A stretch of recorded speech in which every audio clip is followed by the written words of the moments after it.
नाम जपो जी ऐसे ऐसे ध्रुव प्रहलाद जपयो हर जैसे। ध्रुव प्रहलाद जपयो हर जैसे। दीन दयाल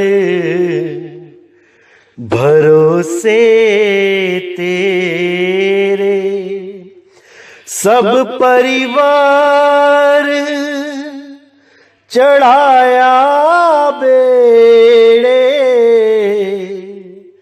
सब परिवार चढ़ाया बेड़े। दीन दयाल भरोसे तेरे। दीन दयाल भरोसे तेरे।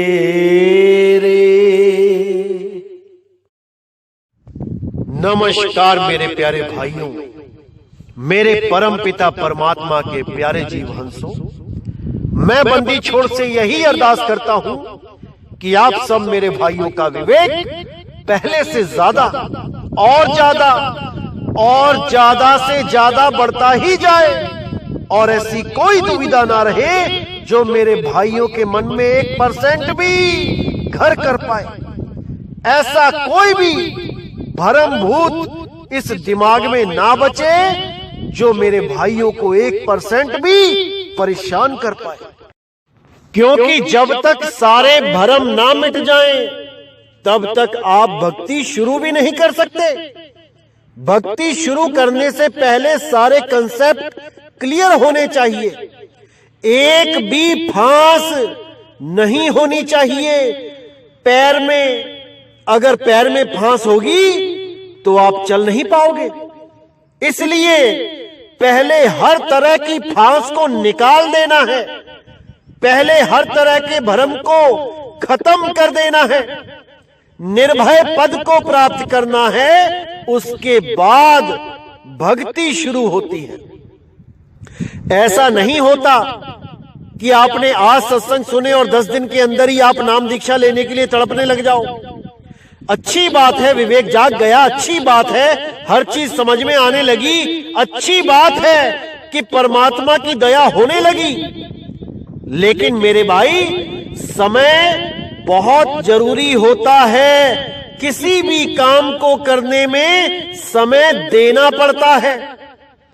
कोई भी रिश्ता बनाने के लिए समय देना पड़ता है। एक छोटे से छोटा भी रिश्ता अगर आप निभाना चाहोगे, उसमें भी आपको समय देना पड़ता है। बिना समय दिए कोई रिश्ता नहीं निभा सकते। तो ये रिश्ता तो भाई गुरु शिष्य का रिश्ता है। ये सारे रिश्तों में सबसे सर्वोपरि रिश्ता है। इस रिश्ते को बनाने में भी जल्दबाजी नहीं करनी चाहिए। अच्छी तरह ज्ञान को समझो। 1 साल समझो, 2 साल समझो, 10 साल समझो, लेकिन समझ बूझ के ही आना चाहिए। जल्दबाजी का काम शैतान का होता है। जल्दबाजी में हमेशा नुकसान होता है। अभी सत्संग सुनो, गहराई से सुनो, एक एक चीज को क्लियर करो, और जब सारी चीजें क्लियर हो जाएं, केवल तभी नाम दीक्षा लेनी चाहिए। अगर 1% भी भ्रम रहा दिमाग में, तो नाम दीक्षा लेने के बाद भी आप भक्ति नहीं कर पाओगे। क्योंकि भक्ति करने से पहले निसंशय होना पड़ता है। संशय नाम की कोई चीज दिमाग में नहीं होनी चाहिए। जब तक संशय रहेगा, तब तक काल का जोर आपके ऊपर रहेगा। क्योंकि काल का पहला काम ही संशय डालना है। जैसे ही संशय आपके दिमाग में आती है, आप भक्ति करना स्टॉप कर देते हो, रुक जाते हो, चलते हुए कदम रुक जाते हैं। और ये काल के दूत तो यही चाहते हैं कि आप भक्ति ना कर पाओ। इसीलिए ये नया से नया आडंबर लेके आते हैं आपके सामने। ऐसी ऐसी वीडियोस बनाते हैं जहां आपके दिमाग में भरम भूत आ जाए। लेकिन जो मेरे भाई अच्छी तरह समझ के इस ज्ञान को परख के जुड़ते हैं, उनको ये काल के दूत हिला नहीं सकते। लेकिन जो अभी कच्चे घड़े होते हैं, वो बेचारे इनके जाल में फंस जाते हैं। क्योंकि मैंने पहले भी बोला था कि जो लकड़बग्गे होते हैं, उनके सामने अगर शेर का बच्चा और हिरन का बच्चा दोनों आ जाएं, तो पहले वो शेर के बच्चे को मारते हैं। क्योंकि उनको पता है ये बड़ा होके शेर ही बनेगा और हमारे लिए भोजन नहीं छोड़ेगा, ये सारे हिरन समाप्त कर देगा। इसीलिए वो शेर के बच्चों को पहले शेर और शेरनी से दूर करते हैं और उसके बाद उनका खात्मा कर देते हैं। इसी प्रकार ये काल के दूत सबसे पहले आपको इस मूल ज्ञान से अलग करने की कोशिश करेंगे। ये आपके दिमाग में यही भरने की कोशिश करेंगे कि ये पंथ नकली पंथ है, इस पंथ में सार शब्द का ज्ञान नहीं है, इस पंथ में किसी को अनुभव ही नहीं हुआ है। ऐसी ऐसी बातें करेंगे कि आपके दिमाग में कोई ना कोई संशय रूपी बीज पड़ ही जाए। और याद रखना मेरे भाइयों, जब ये बीज आपके दिमाग में पड़ गया तो एक दिन ये जरूर पेड़ बन जाएगा। इसीलिए इस बीज को पड़ने ही नहीं देना है, पड़ने ही नहीं देना है। और उसका एक ही रास्ता है कि आप इस मूल ज्ञान को शुरू से लेके अंत तक हर सत्संग सुनो, गहराई से सुनो। इसके अलावा और कोई चारा नहीं है कि आप इन काल दूतों का सामना कर सको। क्योंकि ये बहुत शातिर हैं, ये कहीं ना कहीं आपको गिरा ही लेंगे। लेकिन आपने अगर इस मूल ज्ञान को अच्छी तरह समझ लिया है, तब इनकी दाल नहीं गलने वाली। इसलिए मेरे भाइयों, हर सत्संग को गहराई से सुनो, पूरा विवेक लगाओ, पूरा विचार करो, उसके बाद ही निर्णय लो। जल्दबाजी कभी मत करो, कभी मत करो। क्योंकि जल्दबाजी में हमेशा नुकसान ही होता है। भले आप इस पंथ में जुड़ना चाहते हो, लेकिन गहराई से समझ के जुड़ो, ताकि आपकी नींव मजबूत होवे और उसके ऊपर विश्वास रूपी बिल्डिंग बनती ही चली जाए। और अंत में विश्वास के द्वारा ही परमात्मा की प्राप्ति होती है। क्योंकि साहिब ने भी बोला है कि मोह को कहां ढूंढे रे बंदे, मैं तो तेरे पास में, खोजी होए तुरंत मिल जाऊं एक पल की तलाश में। कहे कबीर सुनो भाई साधो, मैं तो हूं विश्वास में। क्योंकि परमात्मा का ज्ञान केवल विश्वास के ऊपर ही टिका है। जब आपको वो गुप्त भेद बताया जाता है, तब इसका मतलब ये नहीं होता कि आपको कुछ दिखाई देने लग जाएगा या आपको उसी वक्त कुछ सुनाई देने लग जाएगा। ऐसा नहीं होता। विवेक के द्वारा आपको यह परखना होता है कि जो स्थान बताया गया है, क्या वो सही है या गलत।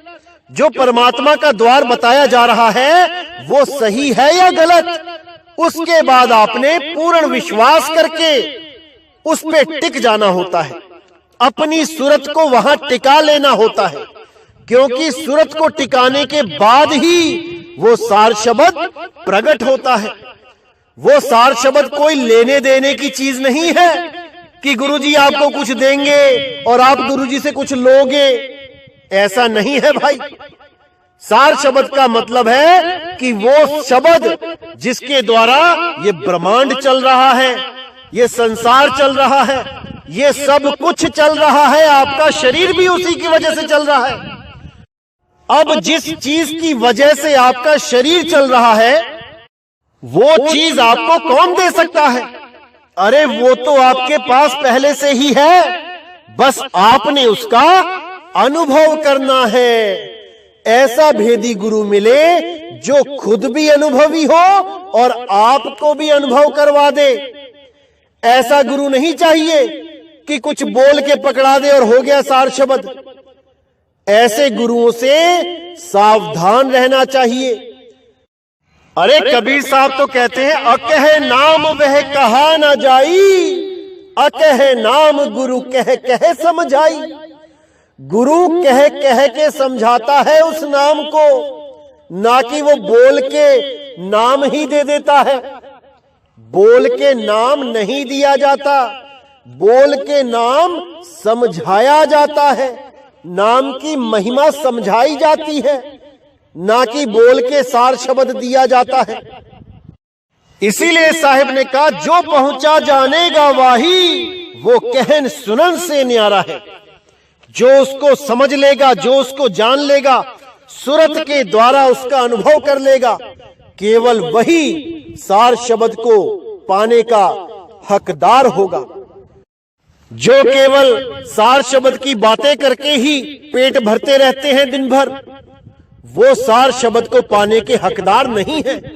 उनका जीवन ऐसे ही बीत जाएगा, लेकिन कभी सार शब्द को अनुभव नहीं कर पाएंगे, क्योंकि उन्होंने सार शब्द को चीना ही नहीं।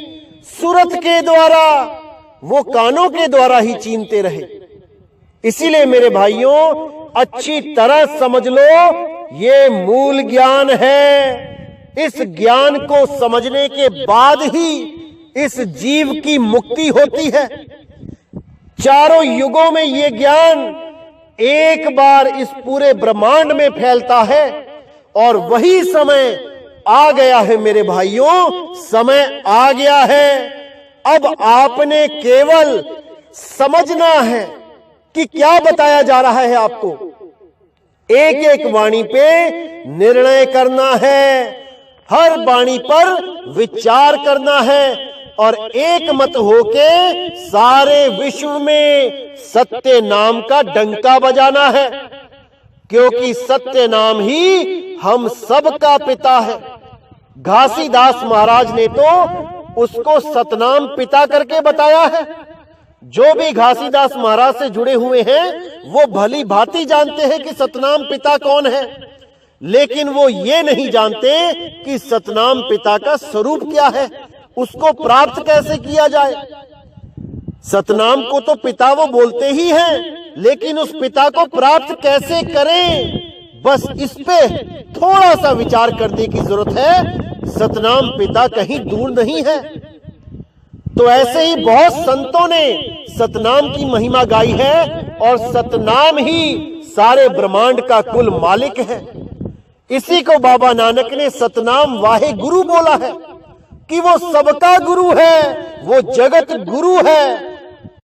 इंसानी चोले का एक ही मकसद है कि उस सतनाम पिता को प्राप्त करना। अगर इस जीवन में सतनाम नहीं मिला, तो मेरे भाई जैसे आए हो वैसे ही चले जाओगे। इसीलिए बार बार मैं यही बात करता हूं कि कुछ भी करो, लेकिन इस मनुष्य चोले को बर्बाद मत होने दो।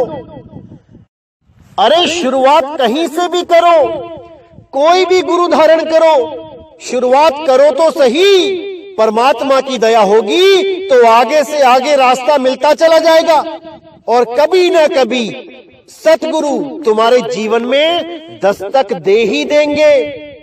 कहीं तो शुरुआत करो, किसी को तो गुरु धारण करो। मेरे भाइयों, अति आवश्यक है जीवन में गुरु को धारण करना, क्योंकि जिसका कोई गुरु नहीं होता, उसका जीवन शुरू नहीं होता।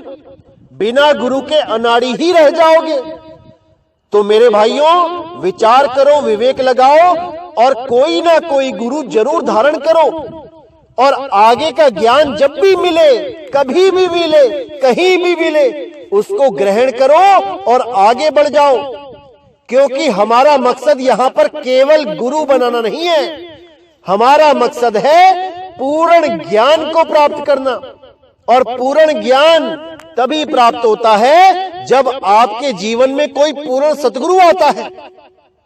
लेकिन पीएचडी करने के लिए आपको जैसे LKG, UKG, first, second, third, fourth, fifth करनी पड़ती है, हाई स्कूल करना पड़ता है, कॉलेज करना पड़ता है, तब जाके आप पीएचडी तक पहुंचते हो। इसी प्रकार पूर्ण ज्ञान को प्राप्त करने के लिए भी आपको 100 गुरु बदलने पड़े, तब भी बदल लेना मेरे भाई, क्योंकि हमारा मूल उद्देश्य यहां पे गुरु बनाना नहीं, बल्कि पूर्ण ज्ञान लेना है। उस ज्ञान को समझना है जिस ज्ञान के द्वारा तुम्हारा जन्म मरण से पीछा छूट जाएगा। क्योंकि गुरु तो बहुत है यहाँ पे, जो तुमसे मूर्ति पूजा भी करवा देंगे, जो तुम्हें तीर्थों के चक्कर भी लगवा देंगे, जो तुम्हें पहाड़ों के चक्कर भी करवा देंगे, जो तुम्हें घन चक्कर भी बना देंगे, ऐसे भी गुरु हैं। लेकिन गुरु मेरे सब ही बड़े, अपनी अपनी ठौर, शब्द विवेकी पारखी, सो माथे का मोर। गुरु बहुत हैं, इतने गुरु हैं कि तुम सोच भी नहीं सकते। लेकिन पूर्ण सतगुरु लाखों करोड़ों अरबों में कोई एक होता है, जो तुम्हारा जीवन बदल देता है, जो तुम्हें अज्ञान से निकाल के ज्ञान तक पहुंचा देता है। उसी की तलाश करनी है मेरे भाइयों, उसी की तलाश करनी है। लेकिन उसको तलाशने से पहले अगर आप कहीं और भी जुड़ गए हो तो इसमें भी कोई दिक्कत नहीं है। आखिर तुम्हारी मंजिल तुम्हें जरूर मिलेगी अगर तुम्हारा हृदय सच्चा है और खोज पक्की है। अगर तुम खोजी हो तो तुम्हें कोई रोक नहीं सकता, क्योंकि परमात्मा ने खोजी के लिए ही बोला है, खोजी होए तुरंत मिल जाऊं एक पल की तलाश में। इसलिए तुम्हें हमेशा खोजी बन के ही रहना चाहिए, तभी पूर्ण ज्ञान होगा, तभी पूर्ण सतगुरु तुम्हारे जीवन में आएंगे। और जब सतगुरु तुम्हारे जीवन में आ जाएंगे तब मेरे भाई तुम्हारा जन्म और मरण सदा के लिए खत्म हो जाएगा।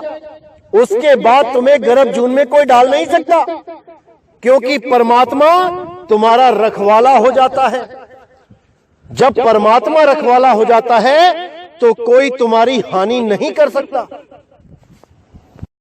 इसीलिए मेरे भाइयों में बार बार समझाता हूं, बार बार यही बोलता हूं कि जल्दबाजी नहीं करनी है, सहजता का मार्ग है।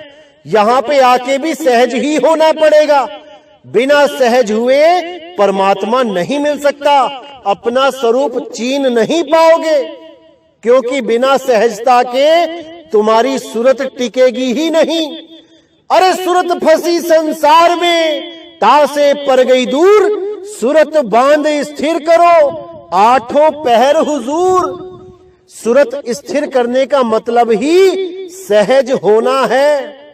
कुछ भी होता है होने दो, कोई गलत बोल रहा है बोलने दो, कोई कुछ कर रहा है करने दो। तुम अपने ज्ञान में मगन रहो, अपने ध्यान में मगन रहो। ना किसी से फालतू बात करने की जरूरत है, ना किसी से फालतू बात सुनने की जरूरत है।